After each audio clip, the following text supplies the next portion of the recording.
च्या इमारतीचा हा नवा व्हिडिओ आपण पाहिला। लँडिंग गिअरमध्ये बिघाड झाला असावा। दुर्घटनेचं एक कारण हे असू शकतं। विमानात इंधन अधिक होतं, तसंच प्रवाशांचं देखील लगेज जास्त होतं। सुमित सबरवाल यांच्यासोबत काम केलेल्या पायलटनं पूर्ण कहाणी यामध्ये सांगितलेली आहे। लँडिंग गिअरमध्ये बिघाड झाला असावा, दुर्घटनेचं हे एक कारण असू शकतं असं त्यांनी म्हटलेलं आहे। तो पहले जो डेटा मेरे पास आया थोड़े बहुत चैनल से, उसमें लगा कि पायलट्स के काफ़ी मेजॉरिटी गलत हो सकता है, गलती। फिर जब नया वीडियो आया उसमें दिखा कि नहीं, पायलट्स के शायद मेजर गलती पायलट्स की नहीं है, शायद फिर भी है, क्योंकि मेरा प्रैक्टिकल एक्सपीरियंस है। टेक्निकल हो, प्रोफेशनल हो, प्रैक्टिकल हो, सब सारे एक्सपीरियंस हैं मेरे। 5 साल तक मैं कमांडर था उसी जहाज़ पे। तो पायलट से कुछ गलतियां हो सकती हैं जो मैं आपको अभी समझाऊं तो समझ नहीं पाएंगे आप, क्योंकि वो टेक्निकल एस्पेक्ट्स हैं।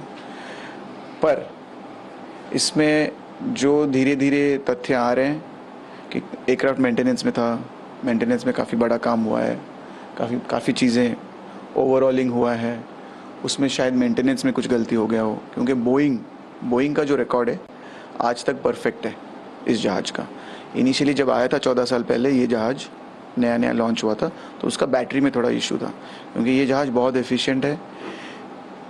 तेल के मामले में बहुत कम खपत होता है इसमें, तो एफिशिएंट बहुत है, बहुत ज़्यादा एफिशिएंट जहाज़ है, बहुत स्टेबल, बहुत एडवांस जहाज़ है ये। तो उसके अलावा और मेजर कुछ इशू नहीं था, और जो भी इशूज़ था पहले के एक दो साल में सब ठीक कर दिया गया था, सटीक था वो। तो पिछले 10-12 साल से एक भी इंसिडेंट रिपोर्ट नहीं हुआ है। तो ऐसे होना, जैसे कि आशंका ये है कि जैसे ही टेक ऑफ हुआ है उसके बाद थ्रस्ट का कुछ ना कुछ प्रॉब्लम है। थ्रस्ट का मतलब इंजन पावर, जैसे हम लोग पावर बोलते हैं, एक्सीलरेटर बोलते हैं हम गाड़ी पे, वैसे हमारा वो जो पावर थ्रस्ट होता है, तो थ्रस्ट जितना चाहिए था, क्योंकि पूरा लोडेड जहाज था ये, 3-4 फैक्टर्स पे लोड का समझ में आता है कि जैसे पूरा जहाज फुल था, पैसेंजर फुल थे, उनके लगेजेस भी फुल होंगे, क्योंकि आप सबको पता है कि गुजराती कितने ज़्यादा मात्रा में यूके में रहते हैं, तो वो लगेज भी उसी हिसाब से लेके भी जाते हैं। तो और पाकिस्तान एयर स्पेस बंद है, तो और एक्स्ट्रा फ्यूल लेके जाना पड़ता है। तो इस कारण जहाज़ पूरा लोडेड था, मैक्स लोड तक। उसके बाद ये समर वाला गर्मी के मौसम में वहाँ पे टेम्परेचर बहुत ज़्यादा होता है। टेम्परेचर जैसे ही ज़्यादा होगा, डेंसिटी कम होगा। डेंसिटी जैसे ही कम होता है, एयरक्राफ्ट का परफॉर्मेंस कम हो जाता है। तो जितना मात्रा में हम लोग वेट लेके उड़ सकते थे, उससे कम हो जाता है, क्योंकि एफिशिएंसी कम हो जाता है, इंजन पावर का एफिशिएंसी कम हो जाता है। तो ये बहुत थिन मार्जिन है। तो उस कैलकुलेशन में कहीं पायलट लोगों ने गलत कर दिया क्या, बस एक ही दिमाग में मेरा वो चल रहा है। और उसके बाद जो विजुअल्स आ रहे हैं, उसका लैंडिंग गियर अप नहीं गया है, क्योंकि जैसे ही हम लोग हवा में उड़ते हैं, फर्स्ट काम हमारा होता है कि लैंडिंग गियर अप करना। आप लोगों को समझ नहीं आएगा, बट फॉर्मूला बहुत कुछ चीज़ें होती हैं सिखाने में, पढ़ने में, क्योंकि वो एक बार वो जो लैंडिंग गियर बहुत हेवी होते हैं वो, और वो स्ट्रीमलाइन डिज़ाइन के नहीं होते, तो वो ऑकवर्ड शेप के हैं, क्योंकि वो पहिए हैं, वो एयरलाइन जो स्ट्रीमलाइन मतलब पूरा एकदम स्ट्रीम हवा में घुसने के लिए जो एकदम स्लीक डिज़ाइन होना चाहिए, वो लैंडिंग गियर उसमें बैठता नहीं है, इसलिए लैंडिंग गियर को ऊपर ले लेते हैं हम लोग। तो एक बार अंदर चला जाता है तो वो पूरा क्लीन सरफेस हो जाता है, तो उसमें उड़ाने के लिए बहुत आसान होता है, वो उसमें लिफ्ट बहुत ज़्यादा मिलता है। तो लैंडिंग गियर अप नहीं गया मतलब कोई मेजर डिफेक्ट है, 100% कोई मेजर टेक्निकल प्रॉब्लम है, लैंडिंग गियर अप ही नहीं गया।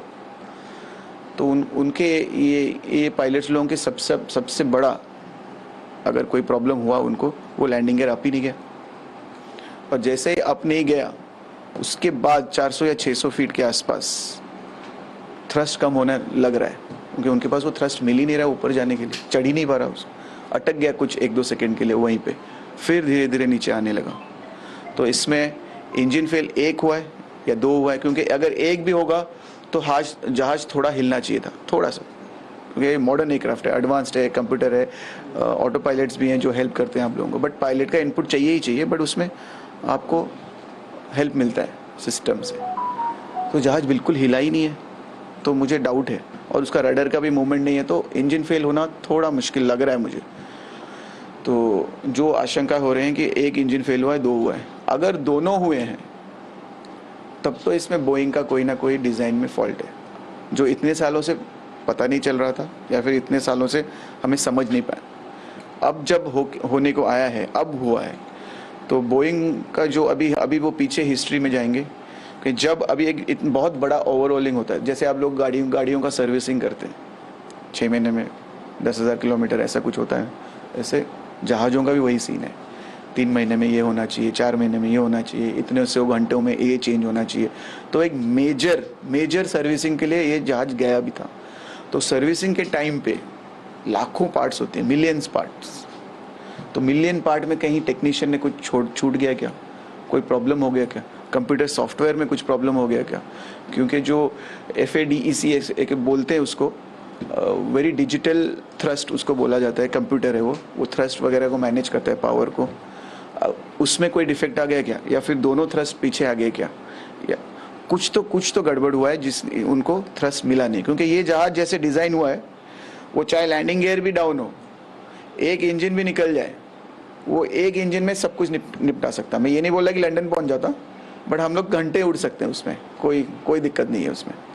तो सब कुछ होने के बाद ये हादसा हुआ है। और ऊपर से जो जहाज नीचे गया है उसका अगर कम खपत होता है इसमें, तो एफिशिएंट बहुत है, बहुत ज़्यादा एफिशिएंट जहाज है, बहुत स्टेबल, बहुत एडवांस जहाज है ये।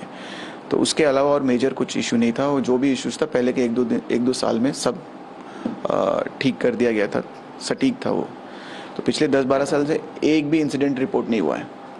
तो ऐसे होना, जैसे कि आशंका ये है कि जैसे ही टेक ऑफ हुआ है उसके बाद थ्रस्ट का कुछ ना कुछ प्रॉब्लम है।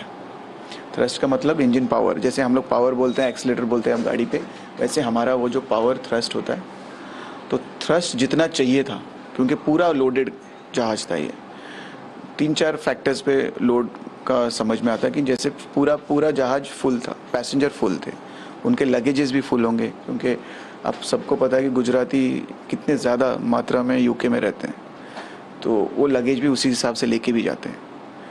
तो और पाकिस्तान एयर स्पेस बंद है, तो और एक्स्ट्रा फ्यूल लेके जाना पड़ता है। तो इस कारण जहाज पूरा लोडेड था, मैक्स लोड तक। उसके बाद ये समर वाला गर्मी के मौसम में वहाँ पे टेम्परेचर बहुत ज़्यादा होता है। टेम्परेचर जैसे ही ज़्यादा होगा, डेंसिटी कम होगा।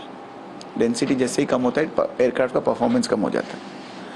तो जितना मात्रा में हम लोग वेट लेके उड़ सकते थे उससे कम हो जाता है, क्योंकि एफिशिएंसी कम हो जाता है, इंजन पावर का एफिशिएंसी कम हो जाता है। तो ये बहुत थिन मार्जिन है। तो उस कैलकुलेशन में कहीं पायलट लोगों ने गलत कर दिया क्या, बस एक ही दिमाग में मेरा वो चल रहा है। और उसके बाद जो विजुअल्स आ रहे हैं, उसका लैंडिंग गियर अप नहीं गया है, क्योंकि जैसे ही हम लोग हवा में उड़ते हैं, फर्स्ट काम हमारा होता है कि लैंडिंग गियर अप करना।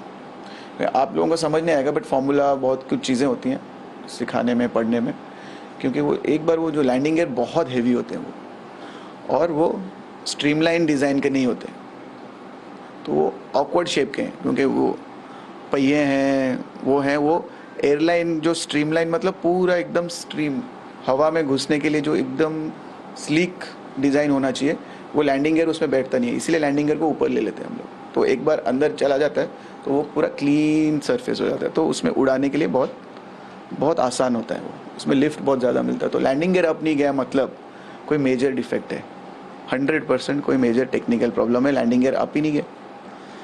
तो उनके ये पायलट्स लोगों के सबसे बड़ा अगर कोई प्रॉब्लम हुआ उनको, वो लैंडिंग गियर अप ही नहीं गया।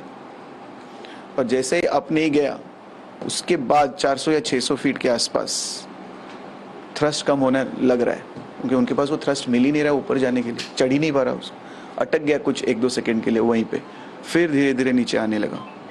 तो इसमें इंजन फेल एक हुआ है या 2 हुआ है, क्योंकि अगर एक भी होगा तो जहाज थोड़ा हिलना चाहिए था, थोड़ा सा, क्योंकि मॉडर्न एयरक्राफ्ट है, एडवांस्ड है, कंप्यूटर है, ऑटो पायलट्स भी हैं जो हेल्प करते हैं आप लोगों को, बट पायलट का इनपुट चाहिए ही चाहिए, बट उसमें आपको हेल्प मिलता है सिस्टम से। तो जहाज बिल्कुल हिला ही नहीं है, तो मुझे डाउट है, और उसका रडर का भी मूवमेंट नहीं है, तो इंजन फेल होना थोड़ा मुश्किल लग रहा है मुझे। तो जो आशंका हो रहे हैं कि एक इंजन फेल हुआ है, दो हुआ है, अगर दोनों हुए हैं तब तो इसमें बोइंग का कोई ना कोई डिज़ाइन में फॉल्ट है, जो इतने सालों से पता नहीं चल रहा था या फिर इतने सालों से हमें समझ नहीं पाया। अब जब होने को आया है, अब हुआ है, तो बोइंग का जो अभी वो पीछे हिस्ट्री में जाएंगे कि जब अभी एक बहुत बड़ा ओवरऑलिंग होता है, जैसे आप लोग गाड़ियों का सर्विसिंग करते हैं 6 महीने में 10,000 किलोमीटर ऐसा कुछ होता है, ऐसे जहाज़ों का भी वही सीन है।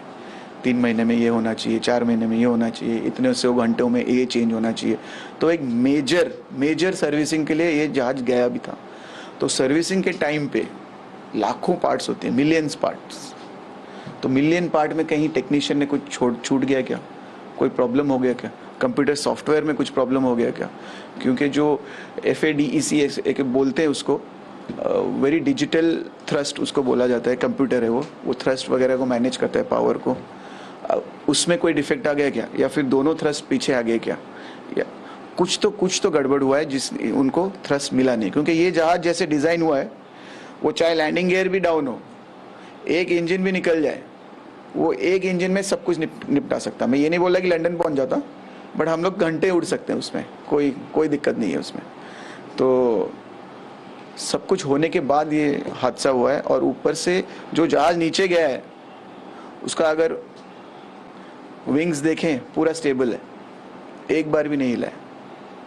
और जैसे जैसे नीचे जा रहा है उसका नोज भी देखेंगे, ऐसे ऊपर ड्रास्टिक मूवमेंट भी नहीं है, जैसे जैसे नीचे आ रहा है थोड़ा थोड़ा करके नोज ऊपर आ रहा है। मतलब पायलट फ्लाइंग कर रहे थे लास्ट मोमेंट तक। और जिस रेट से वो नीचे गया है इसका मतलब है कि पूरा भी इंजन फेल नहीं हुए थे दोनों, थोड़ा बहुत थ्रस्ट था। अगर पूरा थ्रस्ट निकल जाता तो और जल्दी आता जहाज। ये टाइम लिया है उसने आने में, थोड़ा ग्लाइड किया है। तो बहुत कुछ इंक्वायरी होने को है। अभी इंडियन एक्सप्रेस में सुबह ही पढ़ रहा था कि DFDR, digital flight data recorder, जो टेल सेक्शन में होता है, वो मिल चुका है। ये तथ्य भी सही है कि नहीं पता नहीं, क्योंकि हर जगह से विभिन्न सोर्सेज से विभिन्न बातें आ रही हैं। और सामने वाला जो CVR डेटा रिकॉर्डर होता है वो नहीं मिला है, क्योंकि वो इम्पैक्ट जोन पे था। ढूंढने से मिल जाएगा, उसमें कुछ है नहीं ऐसे कि नहीं मिलेगा। और दोनों जैसे मिल जाते हैं आपको। अगर हम लोग एक्सीडेंट के बारे में सोच रहे थे कल, बट इंक्वायरी ऑलरेडी शुरू हो गया होगा। पूरा जो जितना कागज़ है, पायलट का जो टोटल हिस्ट्री है, जहाज का total repair work, overhauling work, वो कल से शुरू हो चुका होगा।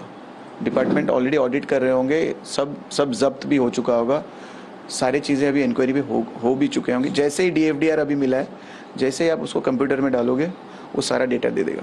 सुमित के साथ आपका एक्सपीरियंस? देखिए सर, वो मेरे इंस्ट्रक्टर थे, लगभग कैप्टन सुमित हैं वो सबरवाल, वो मेरे खुद के इंस्ट्रक्टर हैं। मैंने बहुत साल उनके अंडर ट्रेनिंग लिया है। बहुत उम्दा पायलट हैं, बहुत मैच्योर पायलट हैं। उनके रिटायरमेंट में और कुछ ही साल बचे थे। और लगभग उनका जो अगर टोटल एक्सपीरियंस गिनेंगे, मुझे लगता है 20-30 हज़ार घंटे होंगे बस यही जहाज में। शायद उनके 10,000 घंटे के आसपास